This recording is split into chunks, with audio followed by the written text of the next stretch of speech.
አይ አይ የዘንድሮ ደግሞ ለየት ይላል እናንተየዋ። አይ ምን ይሻለኛል? እንዳው ስንት ታሪክ ነው የምንሰማው፣ ስንት ጉድ ነው ያለው በየቤቱ። ሰላም እንዴት ናችሁ? ውድና የተከበራችሁ ቤተሰቦች፣ ዛሬ ደግሞ ለየት ያለ ቁርጥ ቲማቲም ጥብስ ምናምን ምስር ሽሮ ሽሮ ፈሰስ ምናምን የተቀላቀለበት ነው ይዤ የመጣው ማለት ነው። እና እስቲ እንስማት፣ ባለ ታሪኳ ብንሰማት አይሻልም? እንደው የህይወት ውጣ ውረድ ፈተና፣ የሴት ልጅ ፈተናዋ በዛ። እውነቴን ነው የምላችሁ፣ በዛ በዛ ፈተናችን። እንዴ ምንድን ነው እንዲህ ነችና ሆ ሳይወት ማለት ነው። ከዛ በቃ የቤት ዕቃ ምናምን ሲያሟላልኝ እንደዚህ ምናምን ምናምን ሲል በቃ ምን አማራጭ አለሽ ማለት ሼም ይዘኝና ወደ ትዳር ገባን ማለት ነው። ህፃን ነኝ ያኔ ልሳስልሽ አሁን እድሜ ስናገር እዚህ ሙድ ይዙብኛል ብዬ ነው። እና ወደ ትዳር ገባን ምናምን ስቱዲዮ ሊድ መቆጣጠሪያ ምን መጠቀም እንዳለብኝ ራሱ አላውቅም። ሲያወሩ ምናምን እሰማለሁ፣ ግን ሄጄ መጠየቅ አልችልም። እፈራለሁ። በጣም ነው የማፍረው። ስቲል ግንኙነት አድርገው ወጡ ሲባል ራሱ አፍራለሁ፣ እደነግጣለሁ። እንዴት ሆና ተራመደች ምናምን እያልኩ አፍር ነበር። ከዛ በዛ ማለት በቃ ከእሱ ጋር እንደዛ ተፈጠረ። ታመምኩኝ ለ3 ቀን ምናምን። ያው ድንግልና ሲሄድ ያለውን ነገር ታውቂዋለሽ። ስራም ቀረው። በቃ ከዚህ በኋላ መስተንግዶ አሰሪ ምን ያኖርሻለሁ እኔ ምናምን አለ። በቃ አሪፍ ገንዘብ ያገኛል። መኖር ጀመርኩኝ። ቀጠል ግን እንደዛ ወይ ጉድ ወይ ጉድ ወይ ጉድ! በስንት ዓመቷ ነው ያገባችው? አያችዋ። አንዳንዴ ወንዶች የሚጠቀሙት ሙድ አለ፣ የሚጠቀሙት ተንኮል አለ። ሴቷን ለማጥመድ በሼም ውለታ በውለታ በፍቅር ሳይሆን በውለታ የምትቀርቡት ሰው አለ። ገጥሟች ያውቃል? በውለታ ማለት ነው። አደረገልኝና በቃ ሼም ያዘኝ። ይህ ሁሉ ውለታ ውሎልኝ እንዴት ነው እሱን ጥዬ የምሄደው? ይች ልጅ የምታፈቅረው ሰው አላት፣ ግን የሰውዬ ሲንከባከባት ምናምን የቸገራትን ሲጎድልባት ሲሞላላት እናትሽን አግዥ እያለ ሲሰጣት ምናምን በደካማ ጎናዋ መጥቶ ሲያግዛት ሼም ያዛትና በሼም ነው የገባችው። ህፃን ልጅ ናት፣ የ13 የ12 ዓመት ልጅ ሆና ወደ ትዳር ገባች። አምላኬ ወይ! እንግዲህ ወደ ትዳር ማለት ቀጥታ በፍቅረኝነት አንድ ቤት መኖር ጀመሩ ማለት ነው። ከዛ በዛ መሀል በፊት የምታፈቅረውን ልጅ እኔ የተረዳሁት ነገር እዚህ ጋር ምንድን ነው፣ ስሜትና ፍቅር በጣም የተለያዩ ነገሮች እንደሆኑ በጣም ማለት ነው። አሁን እቺ ልጅ ይሄ አሁን ያገባችውን ልጅ የመጀመሪያዋ ነው። ያኛው ግን እንዴት ነው በቃ ልባቸው ተሳስሯል። ገብቷችኋል ልዩነቱ? ግን አሁንም የምትወደው ያኛው ነው። ግን እኮ የመጀመሪያዋ ይሄ ነው እና ልዩነቱ ወይ ጉድ! የሚገርም ነው ብቻ።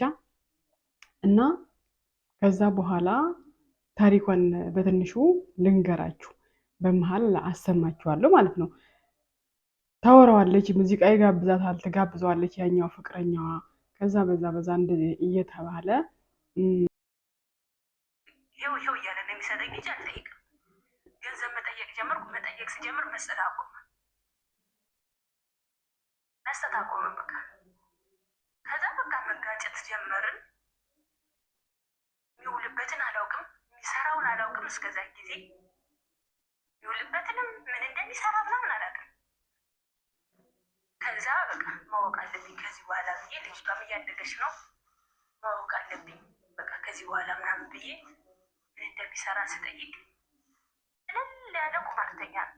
የካርታ ቁማር። ጠዋት ሄዶ ቁማር ቤት ይገባል፣ ማታ ይወጣል፣ ቤት ይመጣል። ከላይ በቃ ሌላ የለም። እኔ በቃ ምን ልበልሽ፣ እንዴት እንደተናደድኩ እንዴት እንደደነገጥኩ እኔ በቃ እግዚአብሔር ነው የሚያውቀው። ያኔ ከዛ ወንድሜን ነገርኩት። ያለባቸው ሰዎች ትልቅ ሰዎች ናቸው።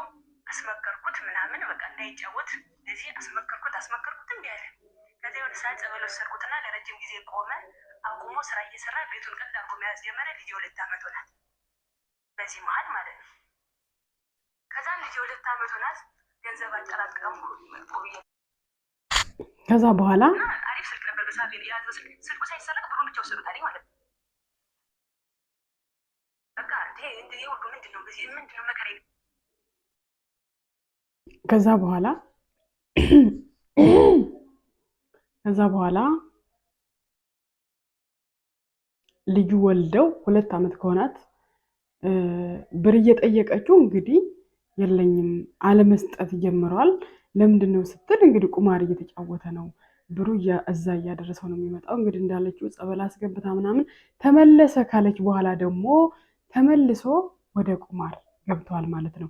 የሰራችውን ብር እሷ እየወሰደ አስረክቦ እየመጣ ጭራሽ ከወንድሙ ገንዘብ አስልኮ ባጃጅ ልገዛበት ነው ብሎ እኔም ገዝቻለሁ ባጃጅ ብሎ ለወንድሙ ነገረው። ወንድሙ ደግሞ ገዝተዋል ወይ ብሎ ስጠይቃት እኔ አላቅም ስትለው ስጠይቀው ለባሏ አወጥ ገዝቻለሁ ሲላት ከማን ጋር ከእንትና ጋር እንደዚህ ገዝቻለሁ ሲላት እንትና የተባለውን ሰውዬ ትጠይቀዋለች። ከጠየቀችው በኋላ ያ ሰው ደግሞ አይ እኔ ባጃጅ የሚባል ነገር አልገዛሁም ምናምን አላት ማለት ነው። ከዛ በፊት የነበረበት ቤት ቁማር የሚጫወት ቤት ቀይሮ ሌላ ቤት ነው እንትን እያለ ያለው ቁማር የሚጫወተው። ብር ኮሜዲኖ ውስጥ ደብቃ ያስቀመጠች ብር አውጥቶ ይዞት ሂዷል። ከዛ ትጮህ ግቢ ውስጥ ያሉ ሰዎች መጡ። ምን ሆነች ነው የምትጮሁ? በቃ ገንዘብ የወሰደው ምናምን ስትል አይዞሽ ምናምን ለው አባባሏት። ስልኩ ሳይሰረቅ ብሩን ብቻ ወሰዱታል ማለት ነው። በቃ ይሄ ሁሉ ምንድን ነው? ምንድን ነው መከራ? እኔ መስራት እችላለሁ አይደል? ምንድን ነው ምናምን አልኩና ልጄን ብቻ ይዤ ነው የወጣው ከቤት። ቁልፍ ማስቀምጥበት ቦታ አለ። ቁልፍ አስቀመጥኩና ልጄን ይዤ ብቻ ወጣው ማለት ነው ከቤት። ልጄን ብቻ ይዤ ሄድኩኝ። ይሄ የምንደዋውሎ የምወደው ልጅ ያልኩሽ ልጅ አቡዬ ብር አበድረኝ አልኩት። እሰጥሃለሁ አበድረኝ። እሺ ብሎ አበድረኝ። እሱ ቡና ጀመርኩኝ። ላካፍልሽ አይደለም አቡዬ ቂጣ ምን ይመጣምና እያየሁ ወንድ መምጣት ጀመረ። ያው ወንዱን ታውቂዋለሽ። በዛ ሰዓት መጣ እሱ አየኝ። ያን አልፈልግም። እቃው እንዳለ እንደተዘረገፈ እጄን እየወተተ እያንከለከለ ባጃጅ አስገብቶ ቤት ወሰደኝ። እቃው ተሰርቋል። አንዳንድ ነገሮችን አገኘው። ሄጄ ይዤ መጣሁ። አለቀ። ከዚያ ይኸኛው ለምን ተመለሽ ወደ ቤት ብሎ ከዚህኛው ጋር ተጣላን። ለምን ሄድሽ? በቃ እንደዚህ እያሰቃየሽ ለምን አብረሽ ትኖሪያለሽ? ምናምን አይነት ነገር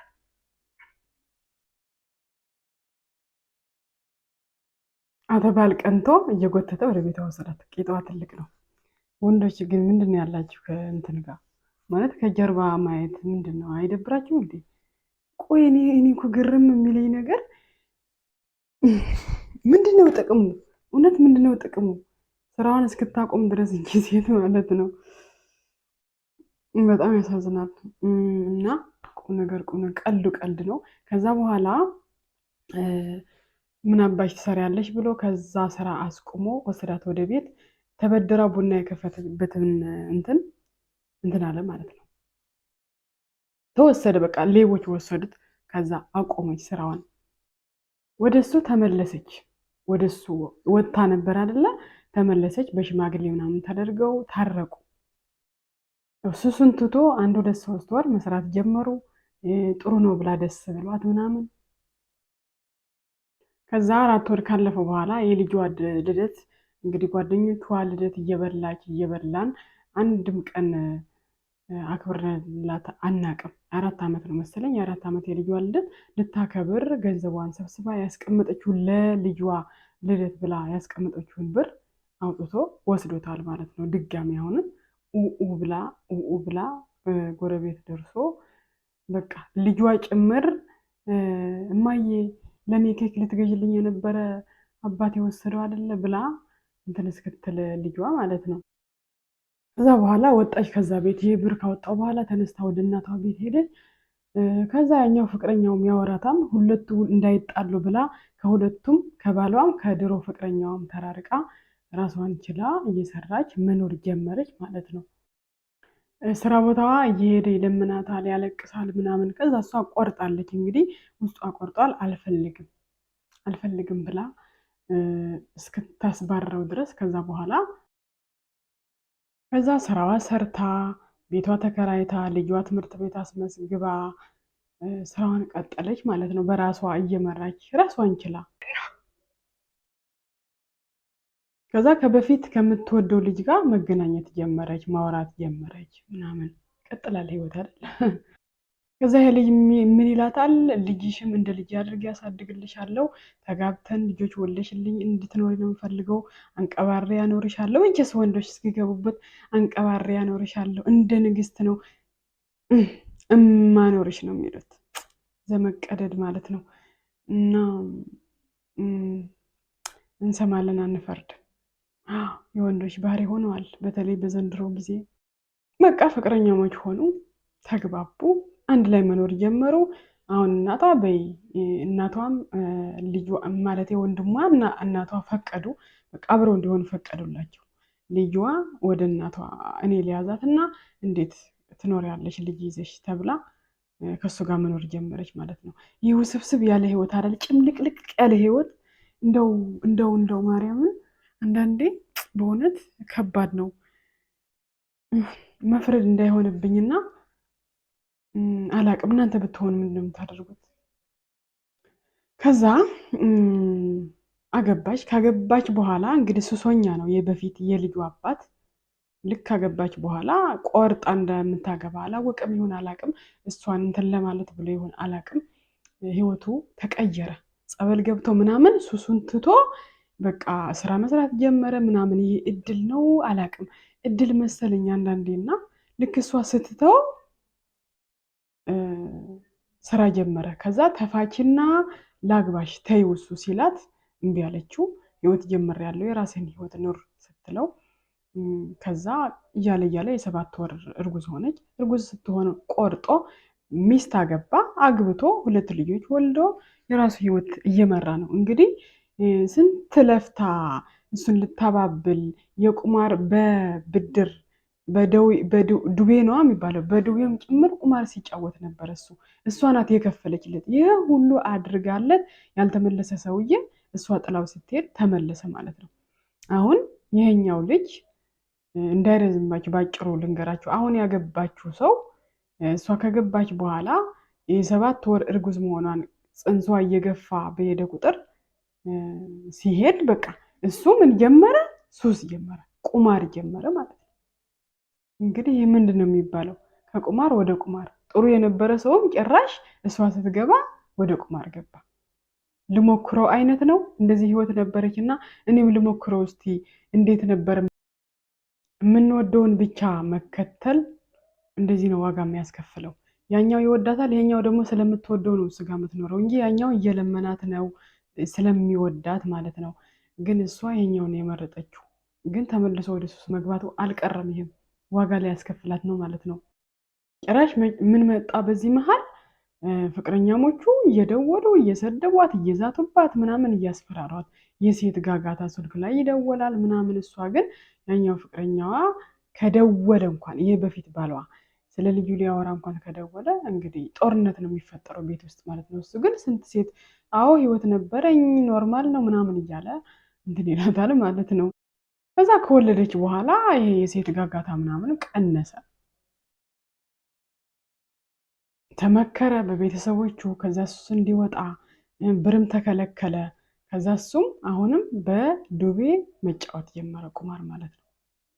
እሷ ስራ እየሰራች ቺፕስ እየሸጠች ምናምን መንገድ ላይ ብዙ ነገሮችን እንትን እያለች ጉሊት ምናምን እሷ የሰራችውን እየወሰደ እንትን እንዳይል ጭራሽ ብር ሲከለከል በአባቱ በምናምን ተመክሮ ምን ማድረግ ጀመረ? በዱቤ። በጣም ይገርማል።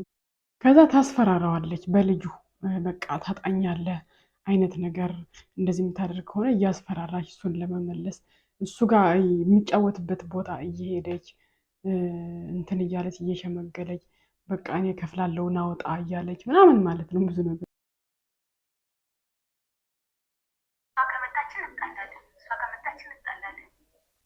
ስለ እሷ ከተነሳ እንጣላለን።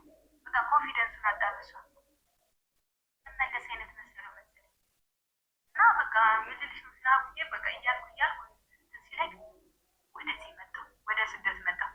እሱ ጋር ተዛትቼ ነው ስደት የመጣሁት በእሷ ምክንያት ማለት ነው። ፈትቼ አሁንም እየተጨቃጨቅን ነው በሷ ምክንያት።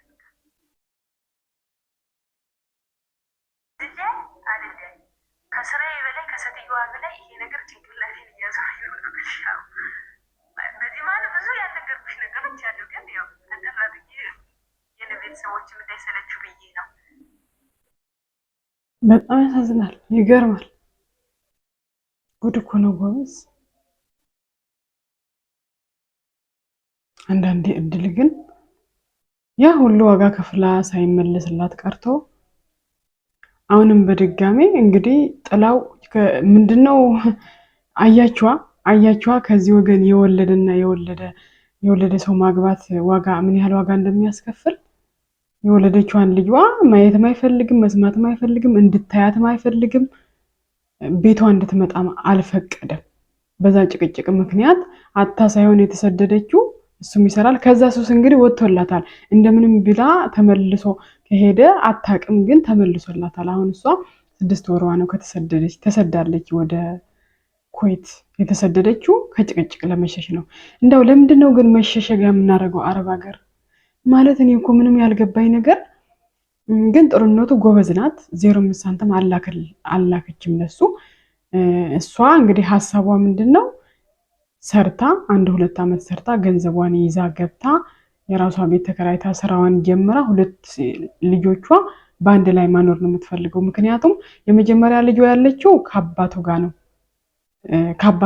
ያለችው። አባቷ እንግዲህ ትዳር ይዘው 3 ልጆች ወልደው ትዳሩን እየመራ ነው ያለው። እንግዲህ ይህ አሁን እድል አያስብልም? ለምን ተሰናከለ መጀመሪያ? ለምን በኋላ?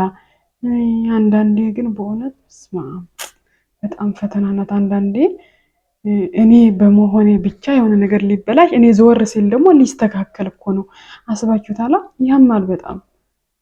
እሷ እያለች ሳይስተካከል እሷ ከወጣች በኋላ ህይወቱ ተስተካክሎ ደስ ይላል መስተካከሉ። ግን አሁን ዋጋ እየከፈለች ነው ማለት ነው። ከጭቅጭቅ ለመራቅ ከልጆቿ ፍቅር ርቃ በስደት እየኖረች ያለችው ማለት ነው። እና ያሳዝናል። ምንም የሚያስተምር ነገር የለውም በነገራችን ላይ። ያሳዝናል። በእርግጥ ያስተምራል። አንደኛ ሳይኖረን ስናገባ ምንም ሳንይዝ በቃ ዝም ብሎ ቸኩሎ መግባት ቸኩሎ መውለድ ምን ያህል ዋጋ እንደሚያስከፍል። ሲቀጥል ደግሞ በሽምና ነገር ስላደረገልኝ ብቻ አይደለም ላገባው የሚገባው። እንደዛ ከሆነ በቃ ውለታውን አለመቀበል ነው፣ እምቢ ማለት ነው።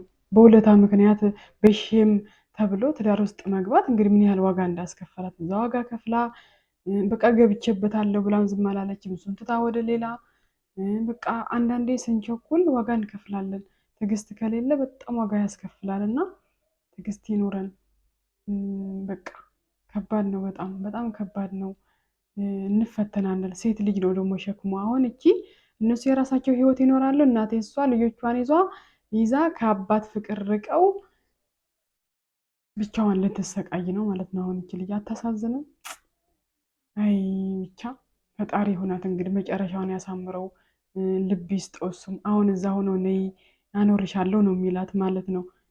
ማኖር ይችል ነበረ ትናንት እዛ እያለች፣ ግን ብልጥ ስለሆነች አልሄድም ብላ ስራዋን እየሰራች ትኖራለች ማለት ነው። መጨረሻውን ያሳምረው። ምን ይባላል አሁን? ያው መጨረሻ የሆነ የሚያምር መጨረሻ የለውም። ይህን ይመስላል ታሪኩ። መጨረሻዋ ደግሞ ፈጣሪ ያስተካክላታል ብለን ተስፋ እናደርጋለን። ይህን ይመስላል የዛሬ ታሪካችን።